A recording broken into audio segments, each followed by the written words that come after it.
राज्य में हर साल किसान मौसम की मार के आगे झुकने पर मजबूर है। एक तरफ जहां बारिश के पानी समस्या बना है, वहीं दूसरी तरफ सूखे जैसे हालात से किसान की कमर तोड़ दी है। कुछ ऐसा ही हाल जलगांव जिले के चोपड़ा का है। जलगांव जिले में बारिश की कमी किसानों के लिए परेशानी का सबब बनी हुई है। जून में शुरू हुई अच्छी बारिश ने भले ही किसानों को राहत दी थी, लेकिन अब बारिश पूरी तरह से रुक गई है, जिसका सीधा असर किसानों के खेतों में खड़ी फसलों पर दिखने लगा है। हालात इतने बिगड़ गए हैं कि कपास जैसी फसलों में कीड़े लगने शुरू हो गए हैं, तो कुछ जगहों पर फसलें भी सड़ने लगी है। मई के आखिरी हफ्ते में और जून की शुरुआत में किसानों ने भारी लागत पर बुआई की थी।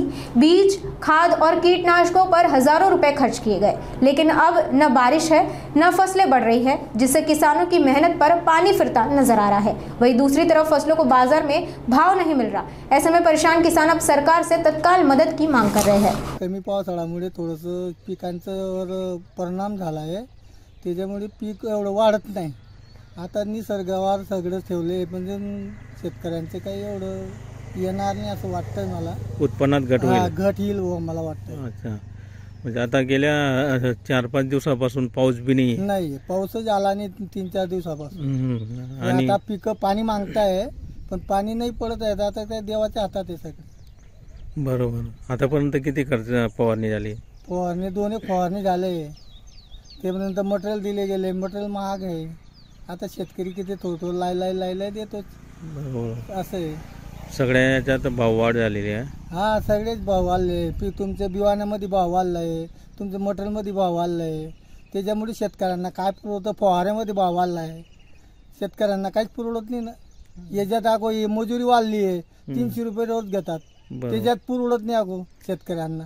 2 वाजेतच सुटून जातात मजूर। त्यांना द्यायचे का हे करायचे का, आपण काय घ्यायचे? मटेरियल घ्यायला गेलं का आणखी लिंकिंग असते। हा, लिंकिंग जास्त देतात। हा, काय ते मटेरियल बी काय देईल माणूस? बरोबर, अशी गंमत चालू आहे शेतकऱ्यांची। शेतकऱ्यांचे भरपूर हाल आहे हो यावर्षी तरी। कापूस जो लागवड होतो आपल्या तालुक्यात, तो कमी झालेला दिसतो यावर्षी। हा, यावर्षी भरपूर कमी आहे। यावर्षी असं कमी केलंय, पिकावर ते जी बोंडाळी जल्दी येऊन जातं, म्हणून त्याच्यामुळे शेतकऱ्यांनी काय केलं, हे पीक नकोच बुवा, त्याच्यामुळे लोकांनी हे बंदच करून टाकलं। भावही मिळत नाही आणि भावही एवढं देत नाही ते। बरोबर, त्याच्यामुळे लोक शेतकऱ्यांनी कमीच करून टाकलंय। म्हणजे भरपूर कापूस कमी हो, म्हणजे 90% होतं ते मी सांगणं 50% बी नाही होणार आता। 50% नाही, भरपूर कमी झालंय। खर्च शेतकरी करतो आणि भाव भेटत नाही। बरोबर, त्याच्यामुळे मग काय करेल ते शेतकरी, काय लाईल त्याला? अशी गंमत आहे। आणि आता शेतात पावसाची आवश्यकता आहे। पाऊस आला तर शेतकरी राहील, नाही तर काही नाही। शेतकऱ्यांना मग हालच आहे। अजून कर्जबाजारी होणारच आहे शेतकरी।